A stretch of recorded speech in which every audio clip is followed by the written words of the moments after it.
Good afternoon, everyone, and welcome to the Words Festival. My name is Tom Peace, and I'm a history professor at Huron University College and co-director of the Huron Community History Center. And we're very proud to be sponsoring Daniel Laxer's visit here to the Words Festival this afternoon. Before I begin, I'd like to start with a land acknowledgement and recognize that Museum London is at a very important location in our city's history and in our region's history here at the Forks of the Thames. It's not just that this is a pivotal place in the hydrology of the region, but also it is the end of Dundas Street, which was one of the first colonization roads in Upper Canada, and named after Henry Dundas, who, as some of you probably know, was the Home Secretary and Secretary of War in the United Kingdom at the end of the 18th century, and is known today as one of the key people who delayed the abolition of the transatlantic slave trade. And so I think it's important when we're at Museum London to recognize that this building sits at a really important location in Ontario's history. It's also important to recognize that these are treaty lands, that we're on the land of the 1796 London Township Treaty that was signed between Chippewa diplomats and British diplomats to enable the development of our city in 1796. And of course, we acknowledge that just 20 kilometers downriver from the Forks is the home of Chippewa of the Thames First Nation, Oneida Nation of the Thames, and Munsee Delaware Nation, and also Delaware Nation down a little bit further downriver. It gives me great pleasure to introduce Daniel Laxer to you. I have known Daniel for, we didn't actually figure this out. I meant to figure this out before I started, but I think almost 15 years when Daniel started his master's degree at York University, where I was doing my PhD at the time.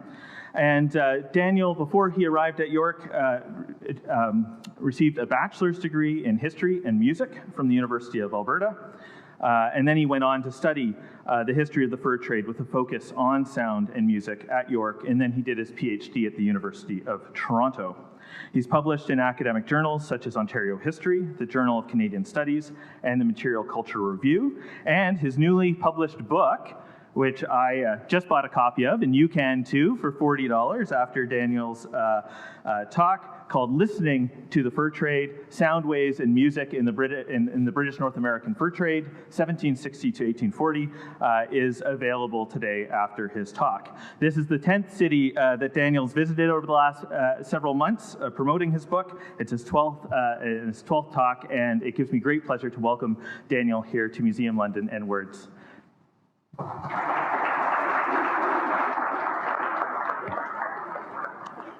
Thank you very much, Tom. I'm just going to see if this cordless mic works. Is this working? Okay, great.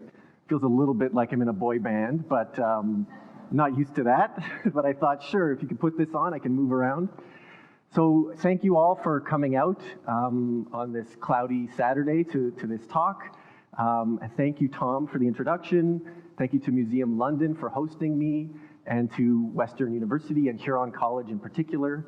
I'm so happy to be here. I'm going to talk to you about my long journey, the long journey of someone who sets out to write an academic book, to fill in what I hoped was, our music history, going back hundreds of years, looking at how music played a role between Indigenous and non-Indigenous peoples in the fur trade.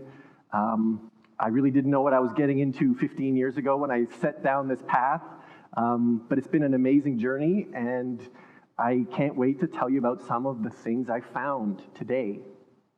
So I'm going to jump right into it. I've got a little bit of music, and I'm going to be playing the fiddle towards the end of the talk to let you hear some of the tunes in the fur trade, from the fur trade era. But I first want to talk about the book behind me, because it's finally here, and I'm so relieved in many ways that it's finally published and out into the world. When you publish an academic book, it's a long journey, and then at the end they send you your cover. They say, and this is a standard practice in the academic world, they say, okay, here's your new cover. What do you think? But you don't have a choice, so I hope you like it. And the first cover they sent me, this is McGill Queen's University Press, who was a great press to work with. But the first cover they sent was not this image. It was a picture of a beaver, listening. It was quite clever, but when I first saw it, I thought, no, this is not what I'm going for here. My book's about the people involved in the fur trade. It's about the culture. It's about the music. It's about the human element, not about beavers. I'm really not writing about beavers here. So I suggested that this cover perhaps could be used, and I was really excited about this image because it's an interesting piece of historic evidence from the fur trade. It is a painting that was uncovered by Parks Canada at York Factory. So just about the most important trading post on Hudson Bay. It's a Parks Canada site. And when they were doing renovations at the post, they started looking through an old storehouse and peeling back the boards. And on the inside of one of these boards, in the walls of the storehouse, was this painting. And so it had been painted and then kind of turned inwards and used just as construction. And it's so exciting for me because, well, I'll tell you a little bit of how challenging it is to study something like music in the fur trade 200 years ago. But I thought this is actually good evidence of music and of fiddling, at York Factory around 1800. And the Parks Canada folks dated it to about 1800. And indeed, when you look carefully at it, there are some indications about when it came from. So I'm going to show you now the full image, which I think is so fascinating. So there's the full board, the two boards, I should say, that were uncovered by Parks Canada. The top panel is the portion that is used on my cover, but then this bottom portion shows the bottom half of the fiddler. And it's such a rich, visual of musical practice. What strikes me right away is, okay, fellow's sitting down, so, maybe he's clogging with his feet while he fiddles. That's my sense, is probably he's got his feet going. That's probably why he's depicted slightly in an awkward position, but certainly sitting down. You can see, is this one of the ones with a laser? It's okay, I don't need the laser. I'll just, in his midriff, you could see that, right, there's a sash. He's wearing the sash around his waist. And if you look carefully at the violin, and especially the bow is one of the indications that this image comes from around 1800. Up until about 1800, the standard bows used for playing the violin or the fiddle were what are called Baroque bows. Baroque bows are typically a bit shorter, they're a bit heavier, and they have kind of a convex back. And that's different than the bows that become standardized in the 1810s and 20s, the kind of torque bow with this kind of concave shape in the back. So the bow up there on the image is one of the signs that this is indeed, it helps us date it to around 1800, and again is kind of a visual of music and of a fiddler, an anonymous painter, an anonymous fiddler, and I thought this is the perfect image. Part of the difficulty in studying this topic, well, there's a few difficulties. I guess I'll tell a story. The first time I went into the Hudson's Bay Company archives and spoke to the archivist, and he said, "Okay, Daniel, what are you studying?" And I said, "Music in the fur trade." And he paused, kind of made a face, said, "There was no music in the fur trade." And I thought, oh no, what am I going to do? And he was teasing me and kind of joking, but in some ways he was serious in the sense that it's very hard to find evidence if you go into the Hudson's Bay Company archives, if you're reading through the records, of music, right? This is intangible culture. This is stuff that's ephemeral, it disappears after it's performed. And so it was very hard to access this history, and I had to use every avenue available to me, whether it was reading through the diaries and journals of fur traders, looking through the inventory lists of the trading companies, reading the oral histories that had been recorded from indigenous peoples of their experiences in the fur trade, going into museums and looking at that material culture. So all of these sources and this kind of historical evidence helped piece together, the music and the sound cultures of the fur trade at the height around the decades around 1800, which is what my book focuses on. So yeah, I hope to now show you some of the other things that really surprised me and some of the evidence that I found in writing this book. So when I started out, I did know about, there was some sort of diplomacy involved when fur traders were encountering indigenous communities and were being welcomed in. And I was familiar with pipe ceremonies, right? There are different types of pipe ceremonies practiced by indigenous peoples historically and today, especially Haudenosaunee and Anishinaabe peoples and Siouan-speaking peoples had histories of the pipe ceremony. In French, they were usually called calumet or calumet. In English, they're often referred to as peace pipes. Now scholars have kind of settled on just calling them pipes or pipe ceremonies. There's a kind of a solemn ceremony, typically with pipe ceremonies where, newcomers are kind of invited into the circle and a ceremony is undertaken whereby the pipe stem and the bowl are connected and it's passed around and the spirits and ancestors are invoked. I was somewhat familiar with pipe ceremonies, but I was surprised in doing this research that there was often music associated and dance associated with pipe ceremonies. And this is a quote from Joliet and Marquette. This is the late 17th century. They're traveling down the Mississippi. They're being welcomed into communities, and they end up describing pipe dances at length. They described, how the pipe dance was very famous among these peoples, performed solely for important reasons, sometimes to strengthen peace or to unite themselves for some great war, at other times for public rejoicing. And sometimes they do honor to a nation who are invited to be present. Sometimes it is danced at the reception of some important person, as if they wish to give him the diversion of a ball or comedy. And not only did Joliet and Marquette leave that description, but they actually transcribed the music that they heard with the pipe dance. And this is quite remarkable because when you think of indigenous music that is transcribed in the 17th century by Europeans or by fur traders, it is almost always missionaries. It's the Jesuits. They're going in. They're listening to indigenous music, but of course their idea is they're going to use it to proselytize or try to aid in their missionary work. This is different. This is a transcription by a fur trader and you could almost call them explorers, quote unquote, although they were certainly traveling through indigenous territories with, and indigenous communities. But this is not for the function of missionary work. This is diplomacy. They are encountering peoples, they're being welcomed into communities, and this is something that they are encountering are these pipe dances. So this comes up not only in the 17th century, but up until the early 19th century.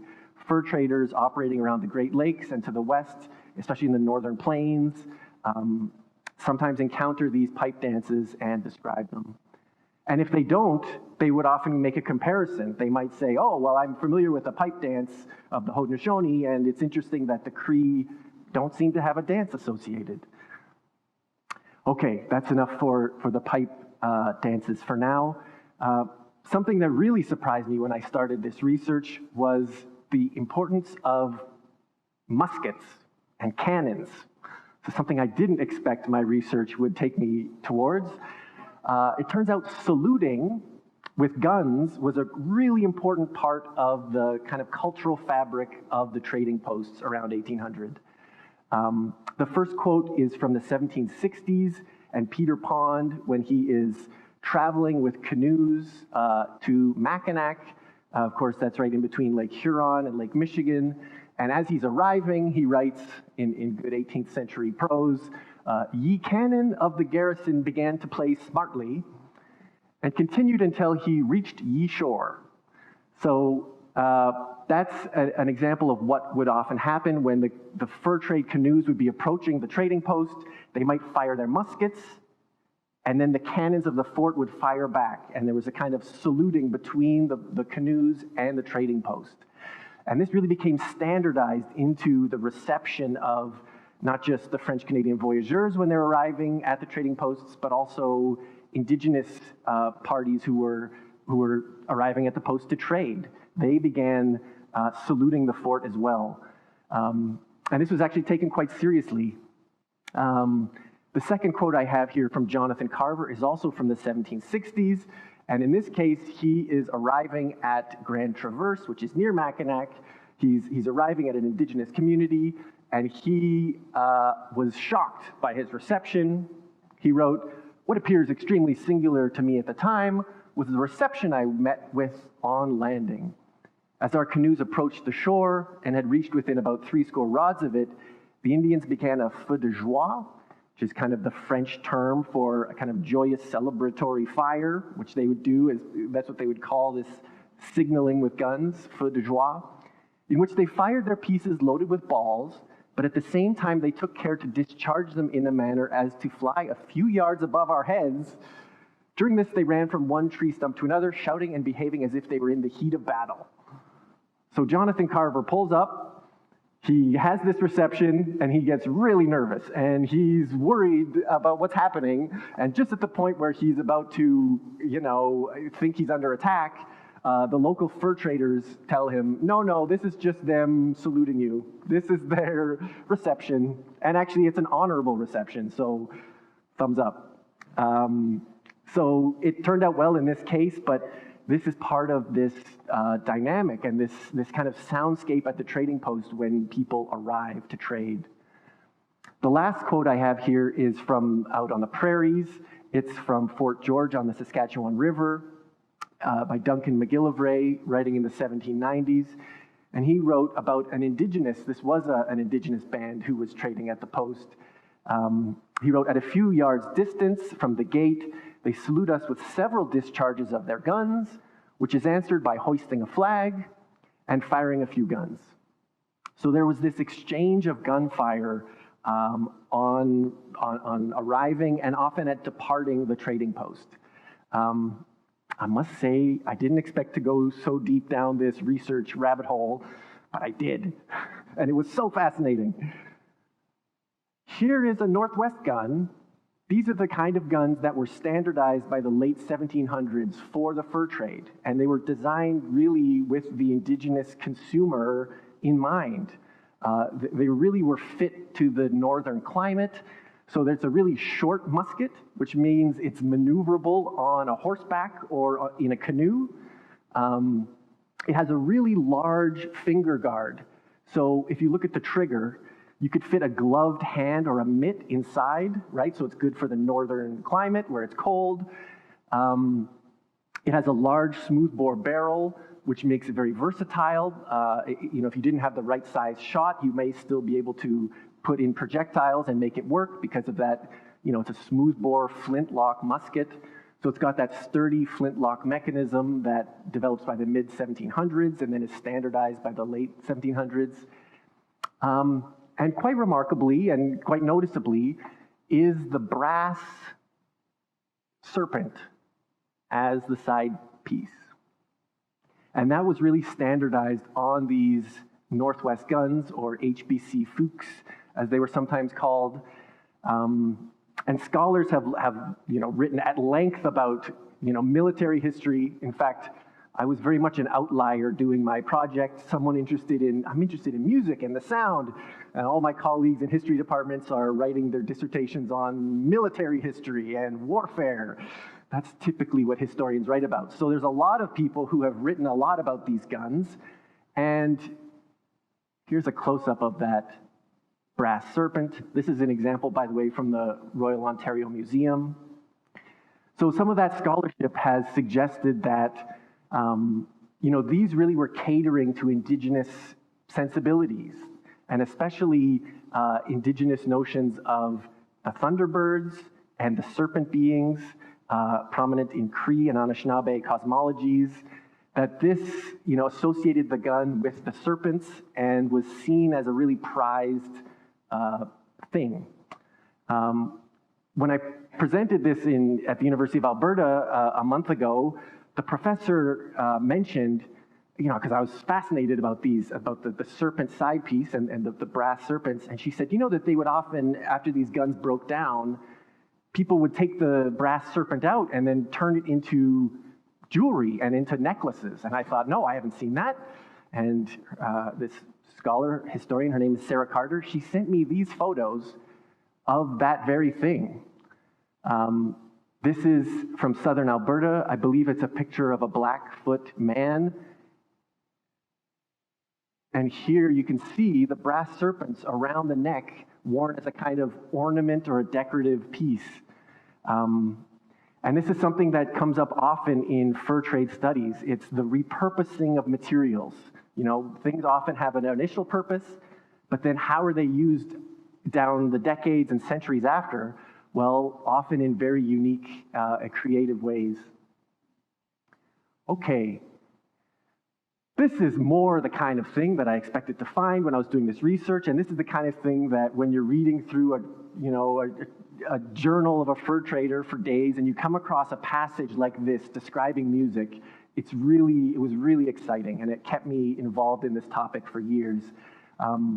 So I want to talk about this quote here. This is Alexander Henry in 1776, just after he had gone on a bison hunt with the Assiniboine or Nakota peoples, and he's back at the camp, and he's in his tent with his men, and the community he's with, they bring the music right to him.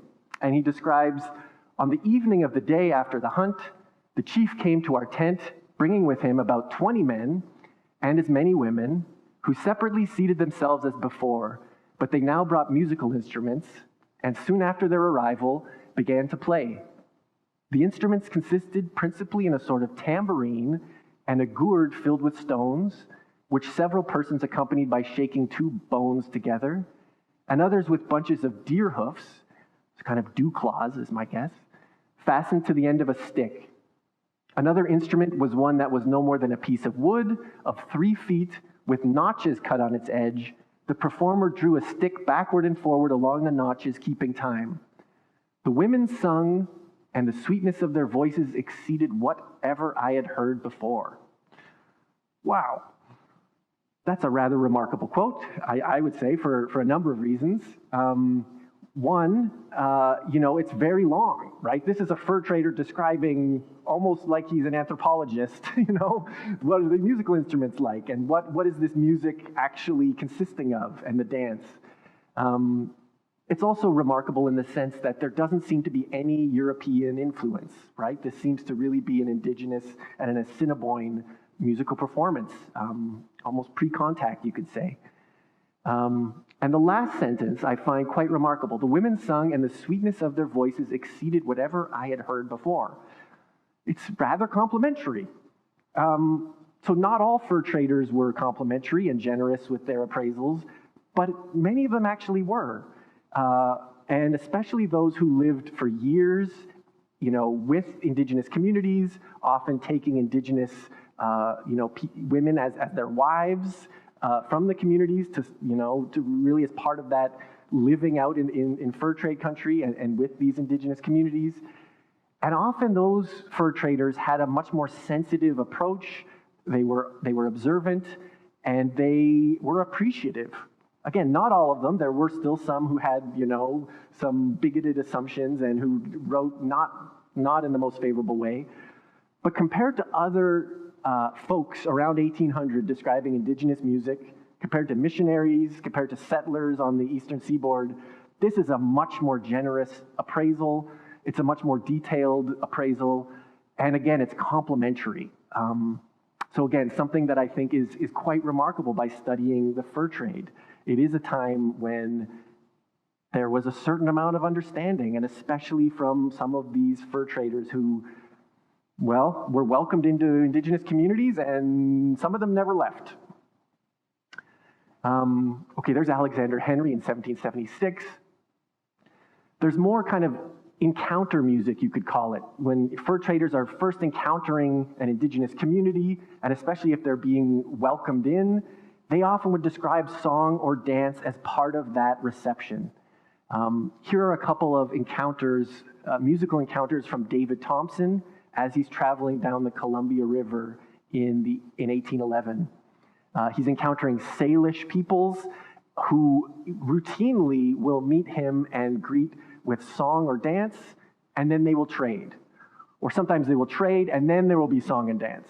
But the song and dance is really a part of the good relationship, and he noticed that. He wrote in the first quote here how one group advanced singing and dancing in their best dress, with all of their shells in their noses, like the rest, something of a religious nature. So he didn't know the meaning of the music, he didn't know the meaning of the song. Clearly he's an outsider, but he did understand that it had a spiritual importance, that it was significant, it was solemn, and he described it. The second quote he describes in much more detail. He says, this is a different Salish community who he describes, they danced in a regular manner and by much the best I have seen. All the young of both sexes in two curved lines, backwards and forwards, the old formed the rank behind. They made much use of their arms and hands. The dance, song, and step were measured by an old chief.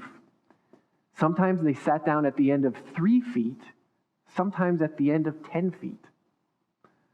So he's counting the steps of the dance, and he's writing it down and trying to describe how it was playing out in front of him. Again, a much richer record, I would say, than most people give credit to fur traders. You don't expect, they're not anthropologists, and yet so often they would spend such amount of time with indigenous communities, traveling with them, trading with them, that they could come up with these kind of remarkable descriptions that I think are really valuable. Okay, so fur traders, what did they bring with them? Well, they brought this kind of stuff. This is kind of a standard fur trade, cargo of goods around 1800. This could be a fur trader with the Northwest Company or with the Hudson's Bay Company. And at this point, I would love to ask the audience here. I can't ask those folks who are online, but the folks in the room, which of these materials do you think, if they're being traded with an indigenous community for decades, do you think any of these materials may have been gone on to influence the indigenous music culture of that community or their sound-making culture? That's used in dances or ceremonies or what have you. Is there anything here you can see that is kind of lends itself to sound making or music? Okay, the pots. Yeah, the pots, sure. So you could, you can use pots to carry water, or you could turn them over and use it as a kind of drum. Sure, yeah. Anyone else? The cans? Yeah, is this? Yeah, I mean, sure. Yeah, you could also tap on the can. Yeah, absolutely. Yes. The horns. Okay. So you see on the right there, those are horns. Those are powder horns. So those would have actually been full of gunpowder. As far as I know, you can't use them as a kind of a wind instrument, but they certainly had a sound-making capacity because they were full of gunpowder. Yeah, absolutely. Yeah.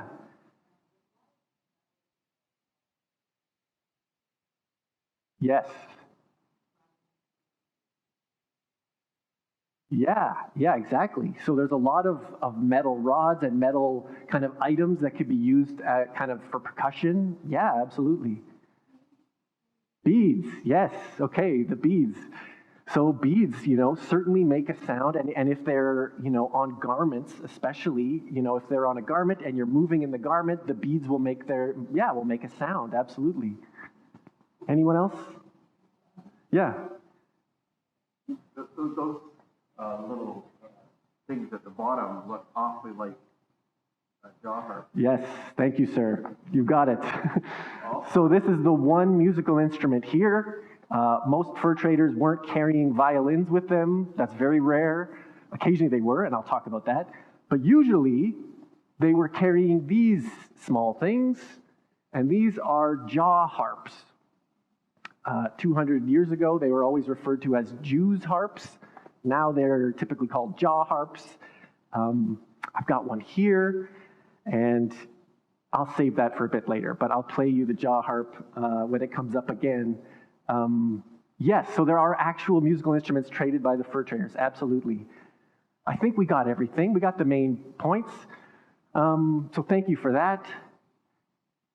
I want to look at now some of the things that were just examples of musical instruments and items made from repurposed trade goods.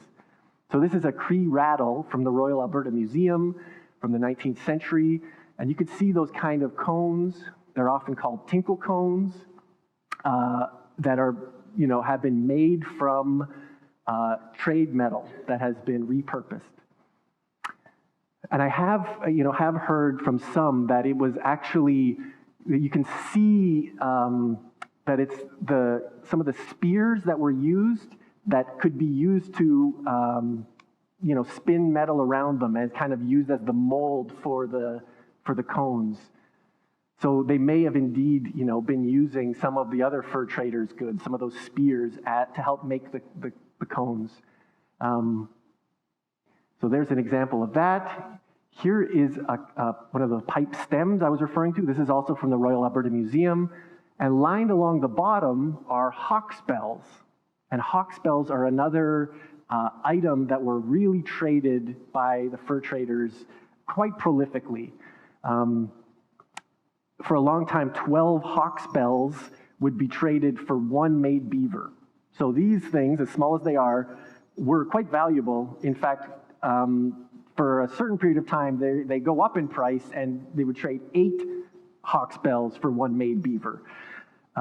This is an example, a recreation of the actual types of hawksbells that were traded by the Northwest Company 200 years ago.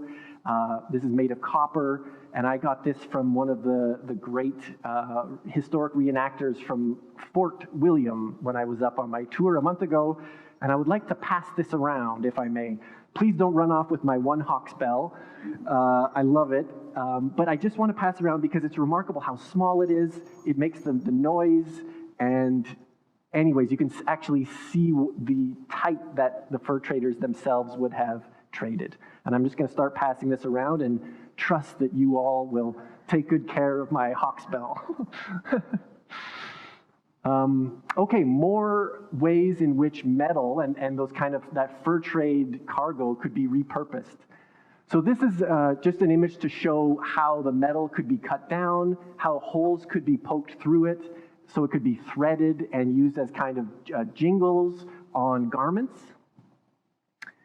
And here is a picture of a Dene shirt. And look at this. You can see the beads along the back and the metal. And, I wish I could hear this being worn and being moved to a rhythm. You could just imagine the sound that this shirt would make. What I find so fascinating about this type of history is, this is not Europeans coming over and imposing their music and culture on indigenous peoples. This is very much indigenous peoples taking what they need and what they want from the fur traders and repurposing it in their own way, with their own sensibility, into their own musical culture to expand some of the sound and music that could be made.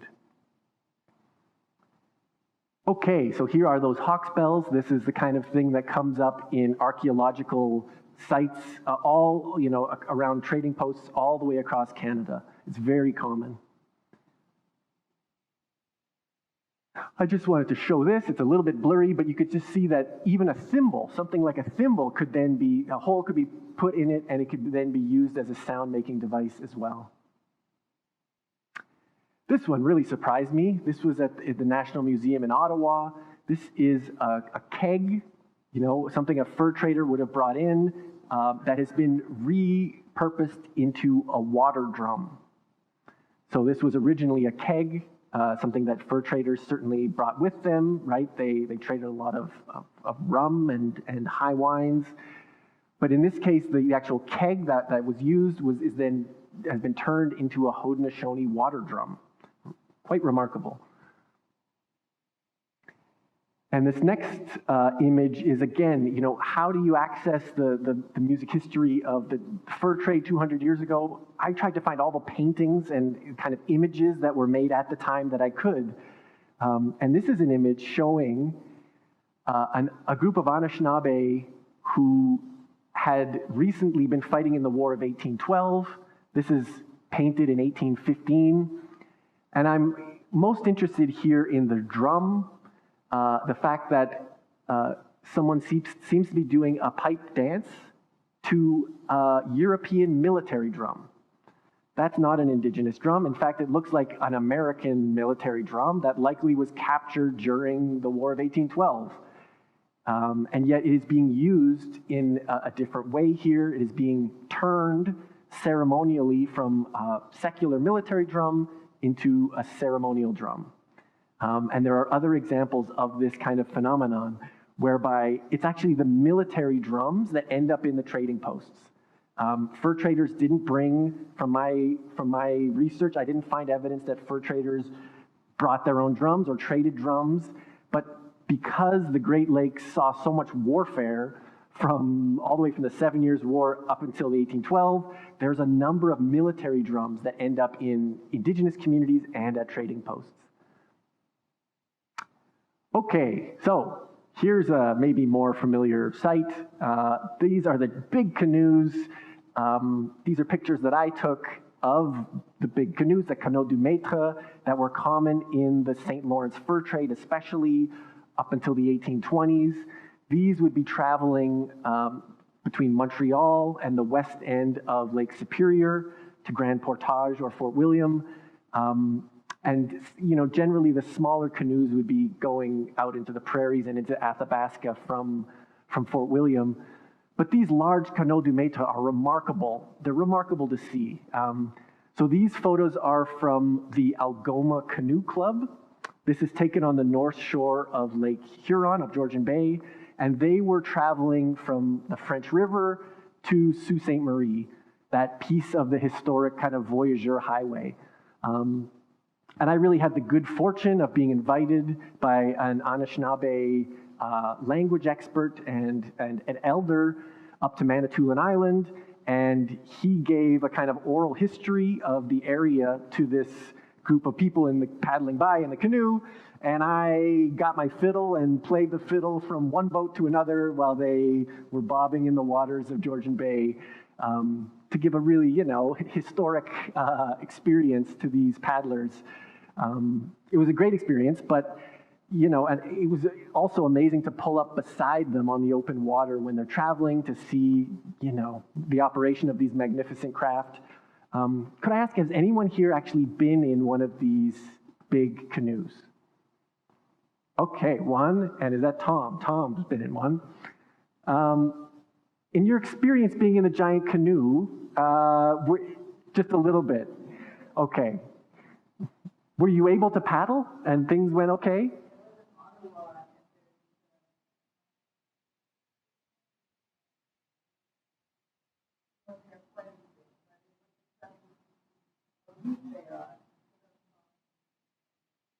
Right. Yes, they're impressively big, yes, and so deep, because, these were holding tons of cargo, so a remarkable amount of weight had to be supported by these canoes. Tom, when you went in these canoes, Did you guys sing? No, we did not sing. You didn't sing. So how did you synchronize the paddles? I don't remember, actually. And was it successful? Were you able to get somewhere? Yes. You okay? Okay. Paddle up the Humber River, all the way up to Blue. Okay. You're supposed to say, well, it didn't work out well because we didn't have singing. You don't have to say that, but my experience, so I have been in one of these. I went to Quebec on the J'Explore program. I was learning French, young English speaker. They put a bunch of us Anglophones into the canoe, and they said, have at it. And we started paddling, and everyone's paddling at a different rhythm, and we're all banging our paddles into each other, and we were totally useless. Like, truly, we didn't go anywhere, because no one told us, you have to sing. That's a crucial part of this travel was, how are we going to synchronize the paddles? Well, someone would start the song, and then you would know the pace, and then you would jump onto the rhythm. And as long as everyone knows the rhythm, you can all paddle successfully. So I didn't know that, and I was also not successful in paddling these big canoes. So I spent a lot of time trying to figure out, what did the voyageurs really sing, right? What were they singing in these long journeys during the fur trade? And, a lot of historians and kind of scholars had written about them singing quaint folk songs. Usually it's material that's been recorded later by folklorists in the later 19th century in Quebec. And people will say, oh, okay, well, these are these quaint folk songs, and must be what the voyageurs were singing, and they cast it backwards. And that's not exactly what I found. I found that they were singing versions of those folk songs that were popular in Quebec, but they were extending them great lengths because there was the great distances they had to paddle, right? So they would often start with a familiar song.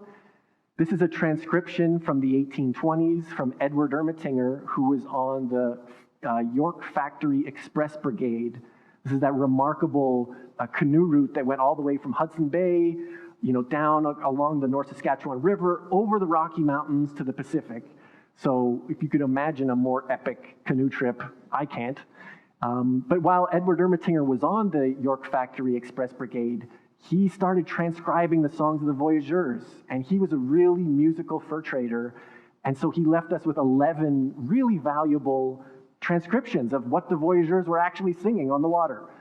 So here's the start of the song, and look at how long it goes, right? It's a really long song. Look, this is much beyond the version that's, well-known from Marius Barbeau that's been published based on recording in Quebec. So what were they doing? How did they extend the songs? What were they singing about? Well, there's three themes that tend to come up, and here's a good example of it. Okay, so here's J'ai trop grand-peur des loups.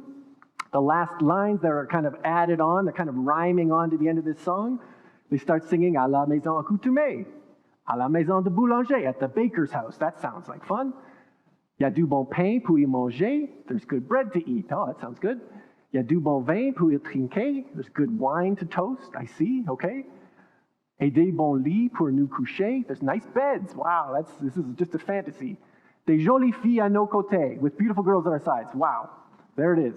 And this is quite representative of how the voyageurs would extend their songs, with fantasies of food, alcohol, and women. It just is what it is. This is what comes up again and again in their songs. And, you can see it tends to take on idealized scenarios. So even the songs where the common version in the St. Lawrence is, they're going to sleep in the chicken coop, and the chickens are pecking at their feet. The voyageurs' version is, no, they're sleeping on nice beds in the baker's house, you're surrounded by love and drink and what have you. So they really tend to turn the misadventure into an ideal scenario. And this is what seems to have kept them going over the long distances, fantasizing, idealizing about the positives, about the things that they wanted. And quite frankly, the voyageurs never had beds. When they were out on their, on the 4 months, let's say, from Montreal to Fort William and back, The voyageurs were sleeping on the ground the whole time. I mean, they usually didn't even get beds even when they're at the trading post, right? They're the servants, they're the voyageurs. So this kind of fantasy about an ideal scenario is quite strong. Here's just one more example of the same thing, an extension of a voyageur song. Faudrait qu'un petit vent pour abattre tes fleurs. Faudrait qu'une belle amant pour avoir tes faveurs. Faudrait qu'un voyageur pour y gagner ton cœur. So in need of a voyageur to win your heart. So kind of this romantic kind of framing of things. I want to mention this song in particular. This is one that Edward Ermatinger recorded, and I was really curious about because it didn't seem to have an equivalent in those folk song collections from the St. Lawrence. This was one of the few that I looked at, and I couldn't find any corresponding song found. And I went, carefully through the archives at the University de Laval in Quebec City looking for it. But I was curious because the first line is kind of tantalizing. The first line is, Nous étions trois soldats du régiment d'Angers. We are three soldiers from the regiment d'Angers, D-O-N-G-E, accent aigu.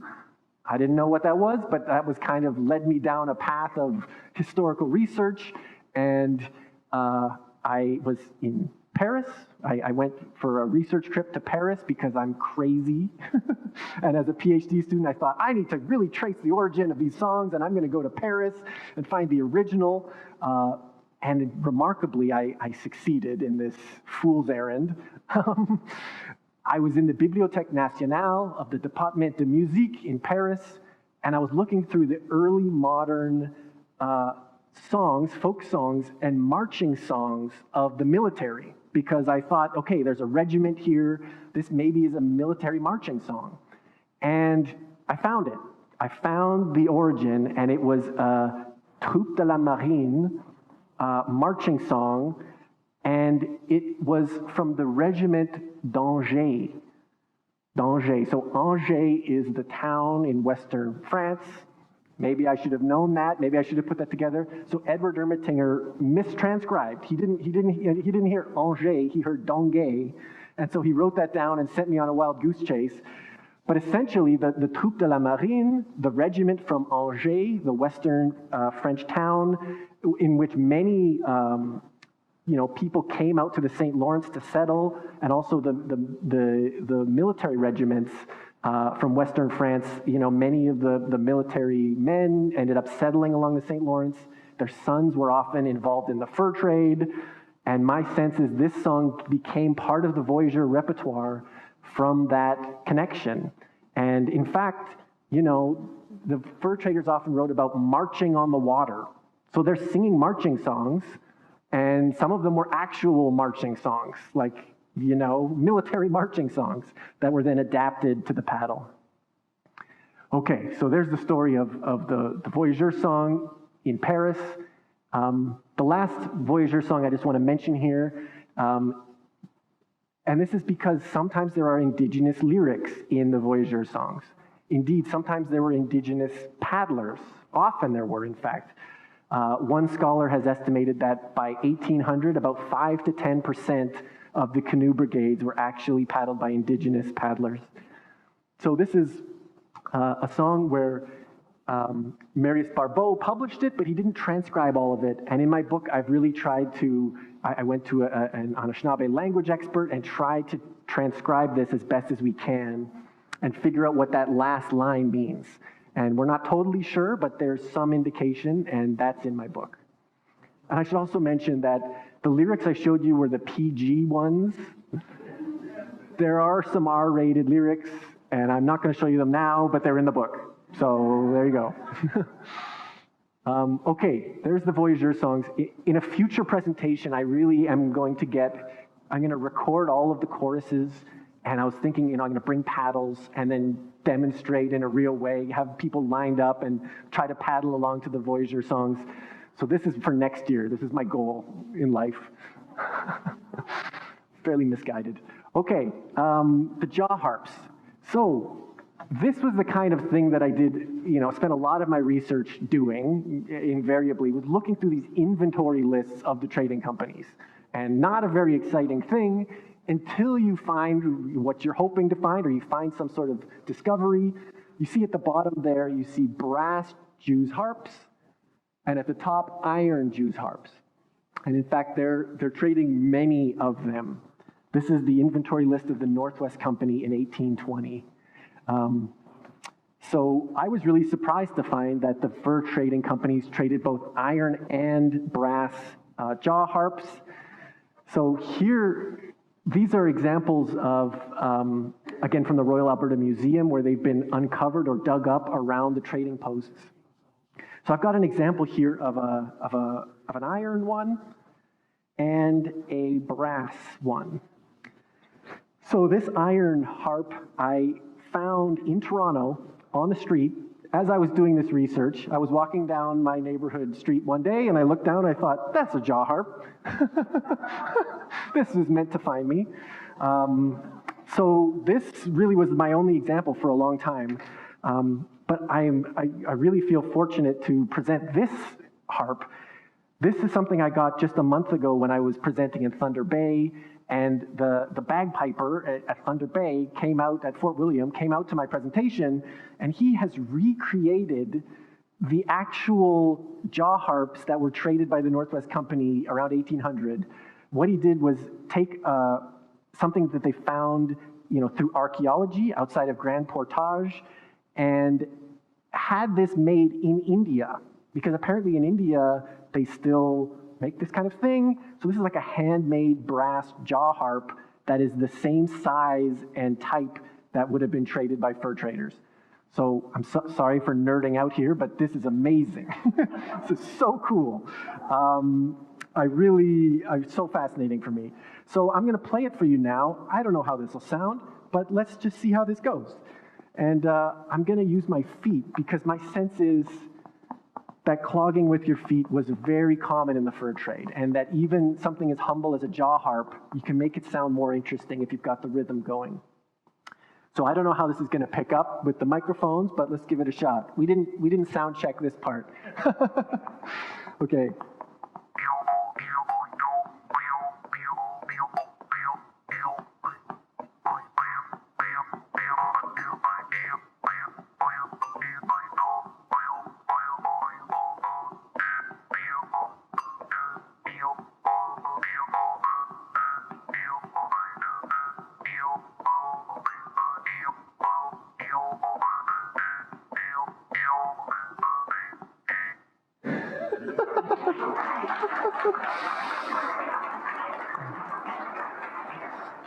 I mean, I'm no jaw harp expert, but it does strike me as remarkable the diversity of sounds you can make with this instrument. And I must say the piper up in Thunder Bay was much better at this than I am. And when I heard him play it, I thought, oh my gosh, he's able to get, first of all, much louder sounds, but also the diversity of sounds he's able to create just with this simple instrument is remarkable. So I used to kind of tell a joke that, how long would that actually keep me amused for? Maybe not that long, but it's pretty cool. I don't know, I'm now changing my mind. I think I could spend like a long time playing that instrument and be quite happy. Okay, so violins and bows. This is something I really, when I found these in the Hudson's Bay Company archives, finally in the inventory lists, I was like, yes, I found it. Evidence, right? Real concrete evidence that the trading companies were actually selling violins, that they weren't just the personal property of fur traders, they actually did sell and trade them to some degree, to a small degree. I didn't find that many, but they did end up on the inventory lists from time to time. And they were expensive. So these are both examples from, again, 1820, the Northwest Company. The first violin up there sold for £1, which is an exorbitant amount of money for a worker 200 years ago. Down here, you can see a violin and bow being sold for £2. So this was not cheap. These were not cheap instruments. They were well beyond what your standard voyageur or so-called servant of the Hudson's Bay Company or Northwest Company would have been able to afford. They likely would have been able to afford a jaw harp, but not a violin. And what's kind of remarkable is, even though there were only a few of these traded in the fur trade, they had a remarkable impact and influence when they did arrive at a trading post, because it was an excuse to have a dance just about every night. If there's a violin present, the folks wanted to get up a dance just about every evening.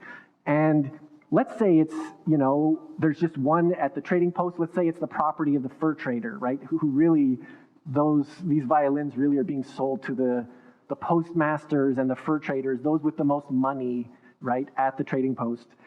So during the dance, the fur trader doesn't want to play his violin all night. That's not what he wanted to do. He wanted to dance, and they wanted to have a dance, and he might play a little bit, and then he would hand it off to the next person who would play for a little bit, who then might hand it off to maybe the teenage son of the fur trader and his indigenous wife, right? The Métis son, who then would play for a little bit, and then he would hand it off. And in this way, one instrument could have an impact well beyond what you might expect. And again, this was seen as such an exciting thing when one of these instruments arrived at a post that, yeah, you wanted to have dances, and you didn't want to play it all night, but you wanted it to be playing all night. So it would be passed around, and it would have this effect, and that was beyond what you might expect based on this kind of, elite status of these expensive instruments. So what were they playing on the violins? This is a hard thing to get at. It's not very, you can't listen to the fur trade, it turns out. You have to piece together what they were playing and imagine it. So this is a parcel of music that Edward Ermatinger, that very musical fur trader I mentioned, carried with him in the 1820s. And I wasn't able to find the parcel. In fact, it was taken with him when he left the fur trade. This is common. It's very sad as a researcher. People took their musical instruments with them when they left the fur trade, and they took their sheet music because it still had value. But in this case, we have at least a description of what was in his parcel of music at the time in the 1820s. And you can see that he has, at the top there, it's a duet for 2 flutes. He has things like an overture, so, things we would kind of call classical music today, an introduction book for the violin, and probably the most representative is the next line down. It says 2 old books, Scotch reels. And this is what you tend to see in the repertoire and what is described at these dances. They're dancing mostly to Scottish reels and jigs, and that really seems to be the basis of a lot of the repertoire that comes out of the fur trade. And it's great because in this case, you can actually see that it wasn't just the folk tradition. These weren't just tunes passed down orally. There was that too, but there was also sheet music. And in fact, Scotch reels in the music books that were being carried around by fur traders. Gosh, I wish I could get my hands on this parcel of music. It would be so exciting. So music was such an ingrained part of the culture of the fur trade up until about 1820. This is the period where there's competition between the Northwest Company and the Hudson's Bay Company, and that's really where you see this music culture flourish. And I'll describe why in a minute. But first, I just want to show these quotes that show that even when they didn't have instruments, the culture of dancing was so ingrained and was so desired that they would find ways to have a dance.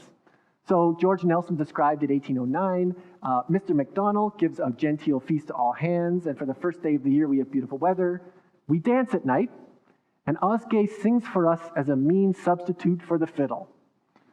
Okay, there's no fiddle. Osgay is probably a voyageur with a good voice, and he's going to sing, and they're going to have a dance. In 1826, Edward Ermatinger of Carlton House wrote, to make up a deficiency in the musical department, Madame Husprenant and G. Poivet were kind enough to write their voice, which the latter accompanied by beating on a tin pan, so really just turning over one of those pans brought by the fur traders, and the dancing went on until a late hour. And I love these quotes because it shows you that the dance was by any means necessary. You know, it doesn't matter if you don't have all the instruments you want, you're still gonna have a dance as best you can. It was so desired. And it really was, you know, they would hold a dance if there was a significant arrival at a trading post, if it's the holidays, if it's the weekend, if there's a significant departure.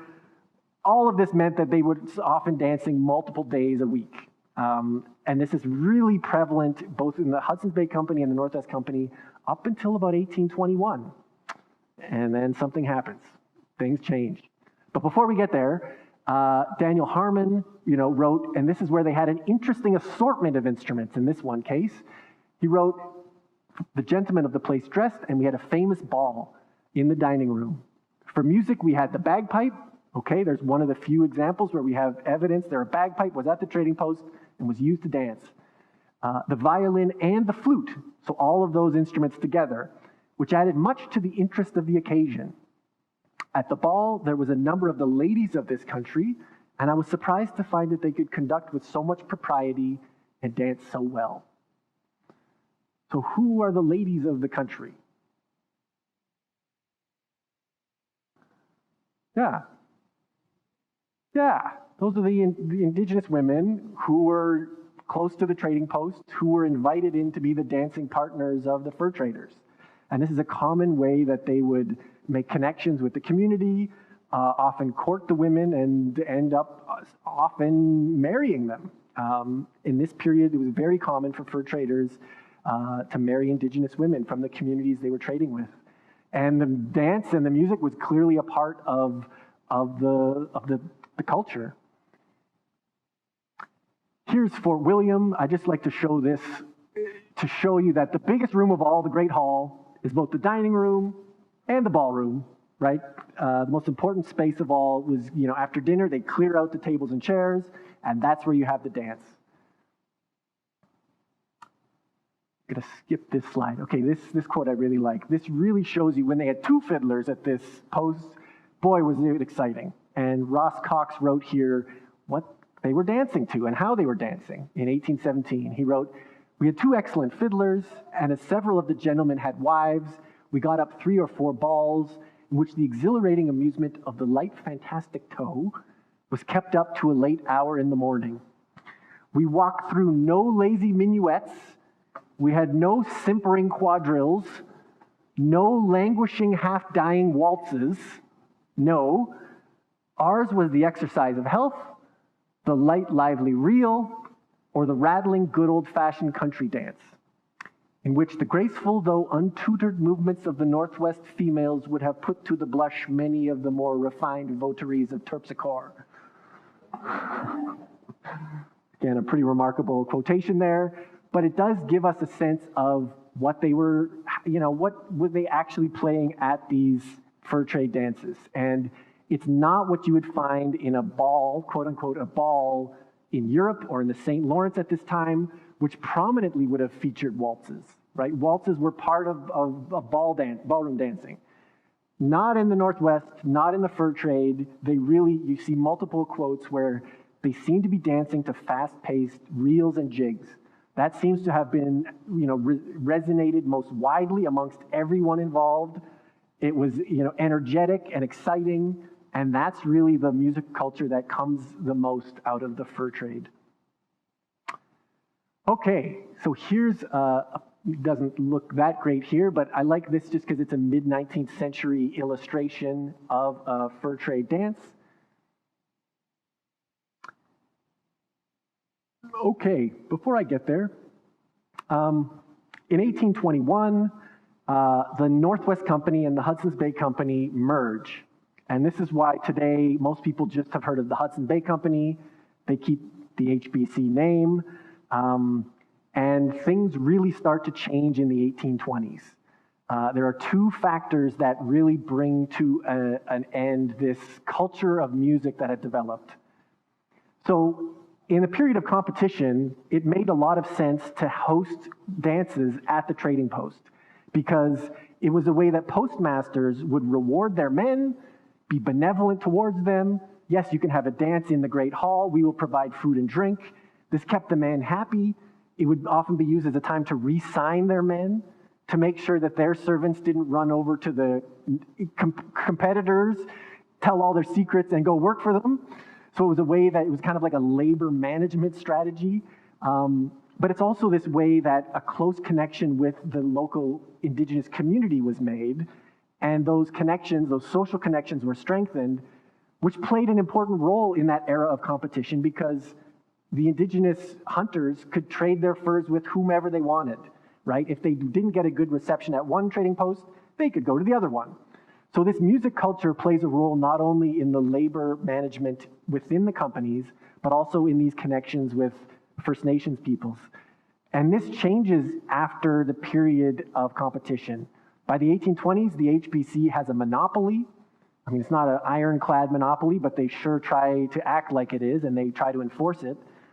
And now the governor of the company, George Simpson, sees this dancing culture as a great waste. It's a waste of resources. It's a waste of money. It takes food and alcohol. The men are up all night dancing, and the next day they're useless, right? So you have all these kind of angry diatribes written in George Nelson's journal where he's like, the men were dancing till dawn again, and they have been hungover all day long. Nothing productive was accomplished. He's upset at this culture, and he's constantly like, oh, they had another dance again last night. So there's that reason. There's this economic reason why the HBC cracks down on this culture of dancing in the trading posts. The other reason is, at the same time, George Simpson invites in missionaries into the trading post network to try to elevate the image of the fur trade. Because during the competitive era, there was some violence, undoubtedly, right? And so the fur trade kind of had this image of being reckless and wild and dangerous. And so he's trying to improve the image of it by inviting Methodist missionaries, Catholic Oblate missionaries, Anglican missionaries, who then are traveling around the trading post network, and they did not look favorably on this fiddle dance culture. They thought this was very dangerous. You know, this is sinful behavior. People are getting close together and they're dancing very close and they're consuming alcohol, and this is problematic. So for both of those reasons, you can see after the 1820s, there's this decline in the music, and especially in this dancing culture that took place in the trading posts. There still are some dances up until the mid-19th century, but they're usually just held at Christmas or the holidays. And they're much more limited than what would have happened previously. And this quote really captures it remarkably. I'm just going to read a portion of this. This is in 1827 at Fort Garry. James Hargrave appears to be fairly bitter at his holidays, which weren't very happy. He wrote, "Our holidays are over and gone, unmarked by any incident at all worthy of the pen of the historian." I beg to differ. The days are gone by when such assemblies were enlivened by the song and the dance, the soul drenched in wine, or the carcass snugly consigned to oblivion below the board. Wonderful indeed are the consequences of psalm singing, and amazing its power in giving an edge to the blunted conscience. Okay, blah, blah, blah, blah. Last sentence. But enough of such dotards as will tell you gravely that the highway to hell runs through the mazes of a Highland reel. Gravely tell you that the highway to hell runs through the mazes of a Highland reel. Wow. When I first read that, I thought, really? First of all, I thought AC/DC came up with highway to hell. Or at least that was a phrase that came out in the age of the automobile. No, this is 1820s. The highway to hell runs through the mazes of a Highland reel. And it just shows how seriously this was taken, right? I mean, I look at fiddle music from this era as being great.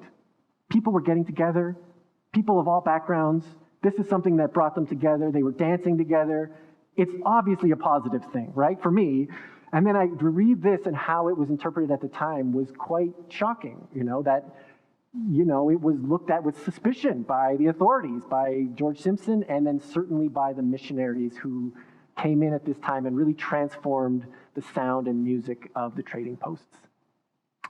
Okay, so that brings us to the songs. I've got some songs to play for y'all. And I want to start with a a Scottish tune. This song is called Jenny Dang the Weaver. What I really like about old tunes, sometimes you can trace them in remarkable ways. And I have all these interesting, fascinating alternate names. And this is one of these ones that dates well back to the early 1700s. You could see that it was published in a number of collections in the 1700s. And some of the great alternate names: Jenny Dang the Weaver, Jenny Bang the Weaver, Jenny Beguiled the Webster, Longford Spinster, and Longford Tinker, which I'm fond of all of these names. They're great. Yeah, okay, so I started playing the fiddle about 15 years ago when I started learning this topic. I didn't play the violin as a kid. I played the guitar growing up. And it's been remarkable to learn this instrument. It's been challenging. And certainly it's not something I recommend. And like my supervisor of my PhD probably didn't like the fact that I spent an extra couple years in my program learning to play the music that I was studying. But it was really important for me to do it, to have that hands-on experience, to be able to connect with the audience. When I'm teaching a class on the fur trade, I can let the students listen to some of the tunes. But I also want to make the point that we don't know what, this song has a huge history, for instance. Different fiddlers play it their own ways. I've got my way of playing it. This is not actually listening to the past, but hopefully this can help you imagine what the past may have sounded like better. I hope that's an okay explanation. I brought a board here. This is my first time bringing a stomping board. I asked Josh if I could stomp on the ground here, and he said, yeah, you can, but it's just cement. So maybe you want to bring a board. So I did that.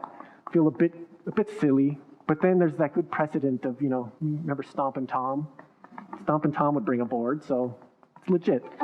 Okay, we didn't try the sound check with this head mic, but let's give it a shot now. And here is Jenny Dang the Weaver, an 18th century Scottish tune that then became popular in communities across Canada. Okay, here we go.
Hey, thank you.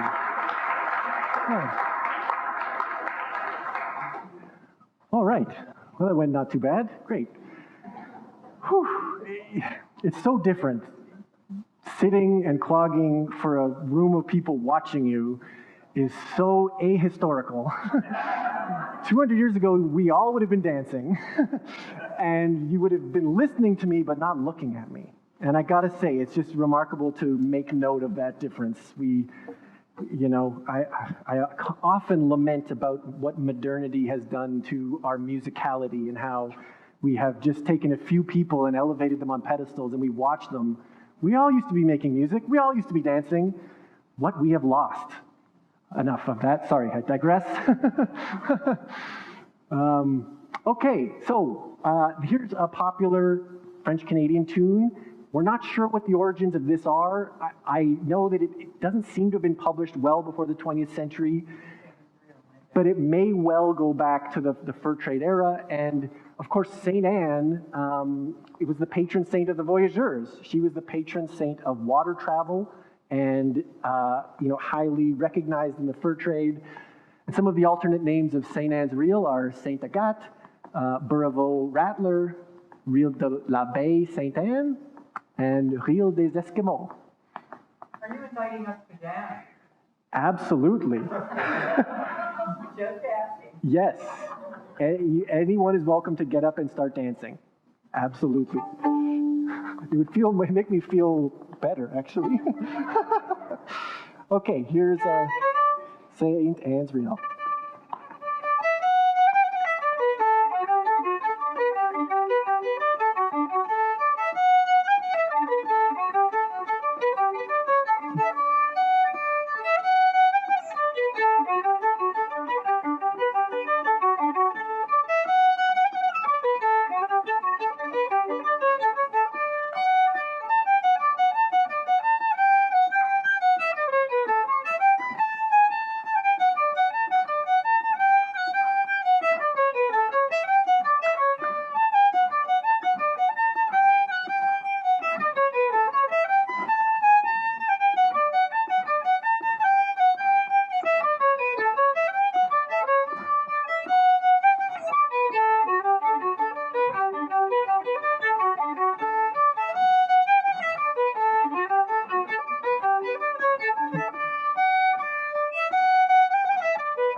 All right, fiddle music.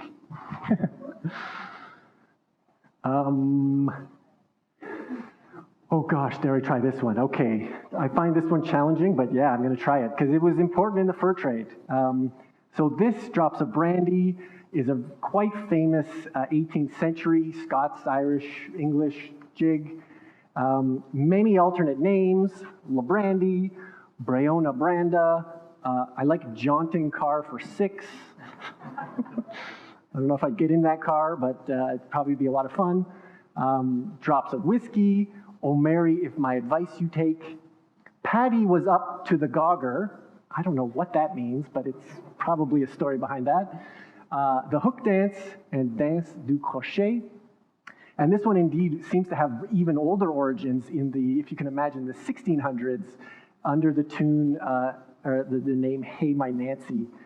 And this really has been described as like, this tune was a vehicle for many different types of dances. Usually it's the kind of long way form where you have 2 lines of folks facing each other. Doing the kind of strip the willow movement is a common, country dance that is known. And this was one of the songs that was the most prominent and that traveled the most around the trading posts and was used for various pattern dances. Okay, I'll try it. I have to start a bit slow and yeah, here we go. Drops of Brandy. Even if I'm not great at it, you gotta hear it. So at the fur trade dance, you still need someone to play Drops of Brandy. It doesn't matter if they're not the best at it. Here we go. Hopefully it's fast enough. Okay.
Oh.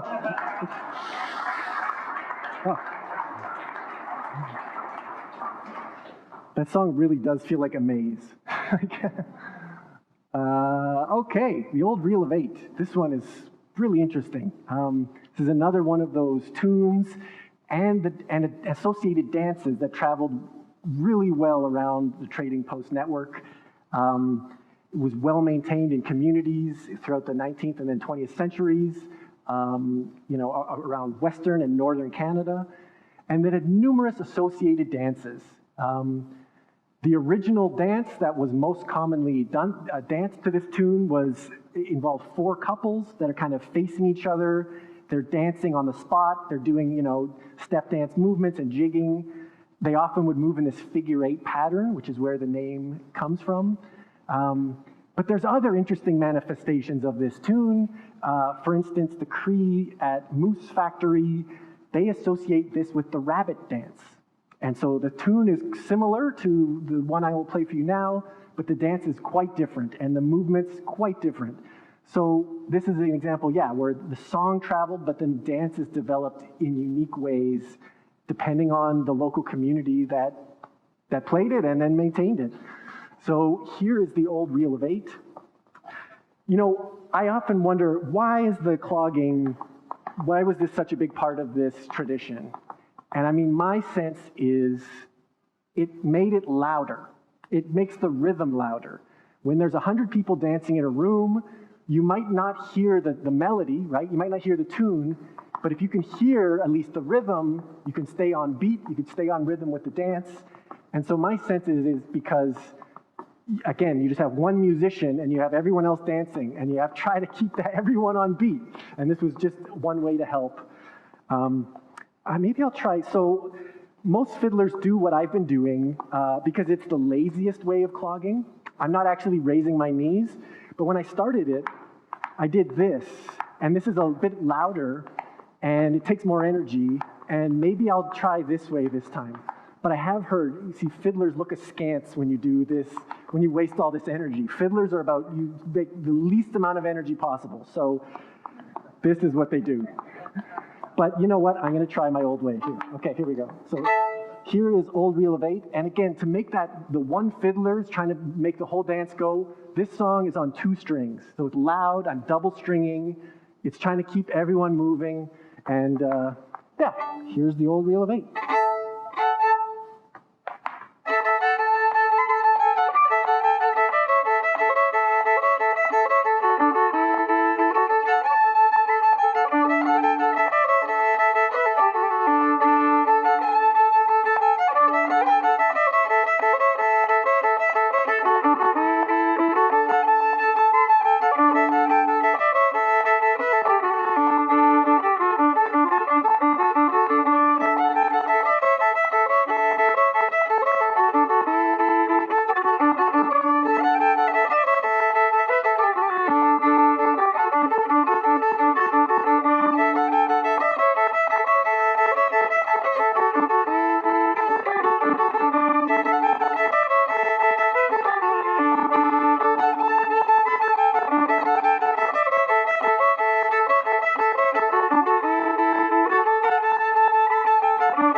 Hey, nice.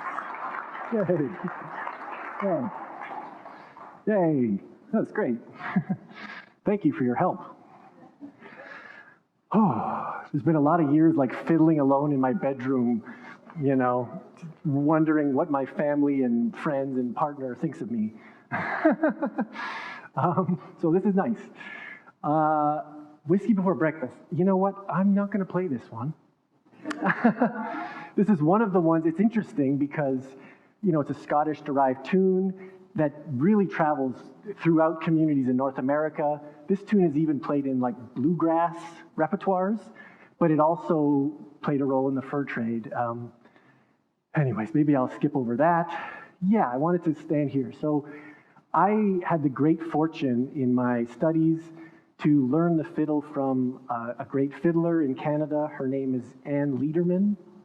Anne Liederman is from Manitoba and has been living in Ontario for a few decades. But she's amazing because she, in the 1980s, went traveling around Manitoba and kind of, was recording and transcribing some of the traditional fiddle tunes from Indigenous players and from these communities that are close to old trading posts. And this song that I want to play is called Bacon Ridge Jig, or it's known as Bacon Ridge Jig. It's from the community of Bacon Ridge, which is a Saulteaux, or near the Saulteaux reservation of the Ebb and Flow Reserve. So this is not on reserve, but it's just kind of adjacent on the west side of Lake Manitoba. And this is a tune that Anne Liederman recorded from an old fiddler in that community named Teddy Boy Huell, and likely originates in the fur trade era as well. But, this is all, how do you get at what they played during the fur trade? Well, I showed you some of the evidence that I had found. There's not that much evidence of what are the actual tunes they're playing. There's descriptions of dances, but we don't have a lot of the sheet music. So what you have to do is look at the work of ethnomusicologists and musicologists that study today the repertoires in communities and things that have been passed down. And this is one of these tunes that has been identified as kind of part of the earlier era of the community's repertoire, likely derived from the fur trade. So we don't actually know the full history of this tune, but that's part of the mystery of this topic, is that you don't exactly know. There's an inherent mystery to it. Okay, anyways, I digress. Here's Bacon Ridge Jig, and I'm not gonna sit down for this one. I'm gonna stand up, and this one's a fun tune. I love this song. Okay, here we go. Bacon Ridge Jig, here we go.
Hey.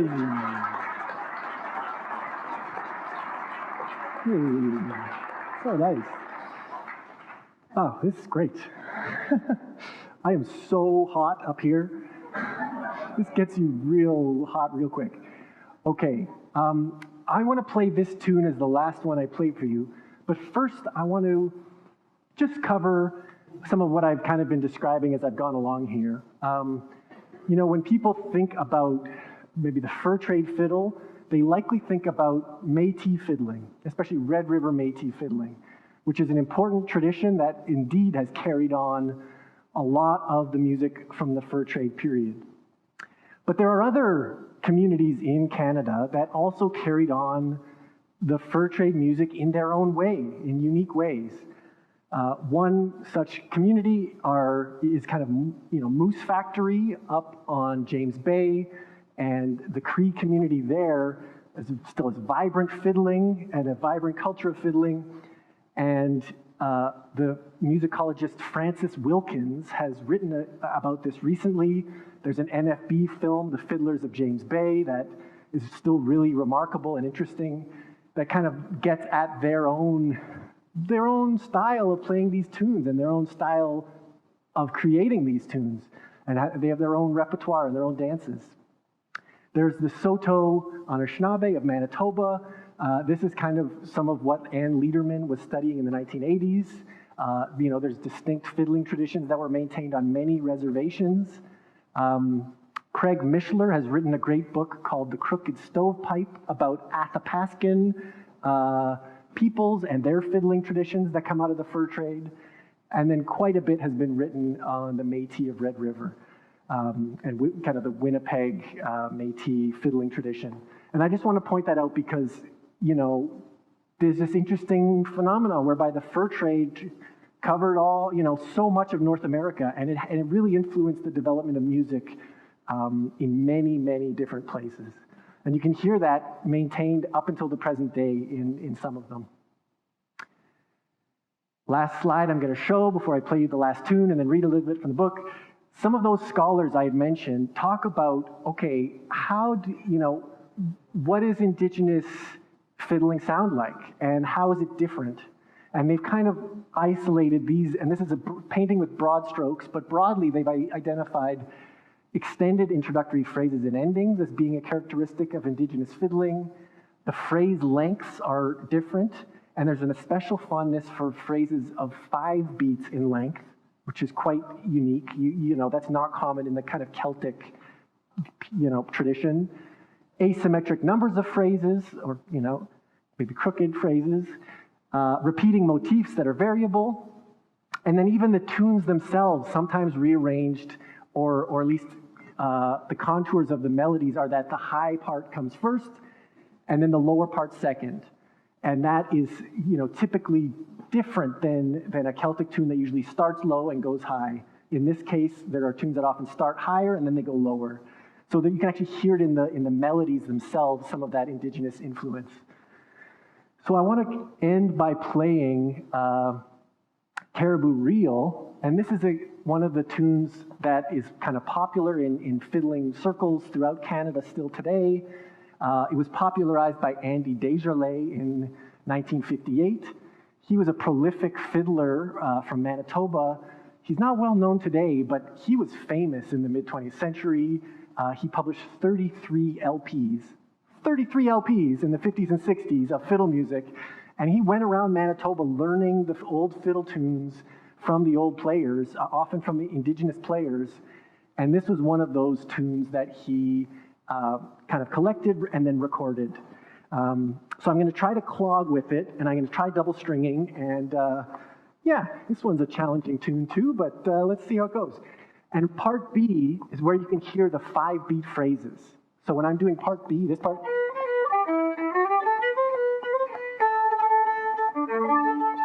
those are the 5-beat phrases. You go 1, 2, 3, 4, 5, 1, 2, 3, 4, 5. And that's the way you can count and kind of try to hear it. Okay, enough talking. Here is the Caribou Reel.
Thank you, Daniel.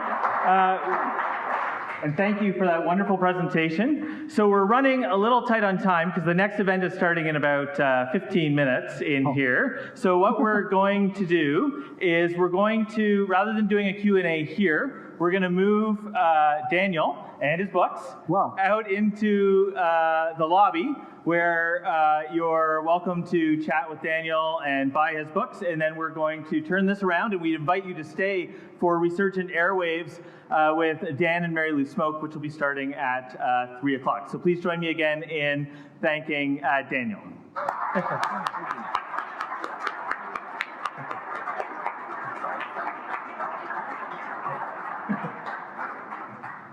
Great.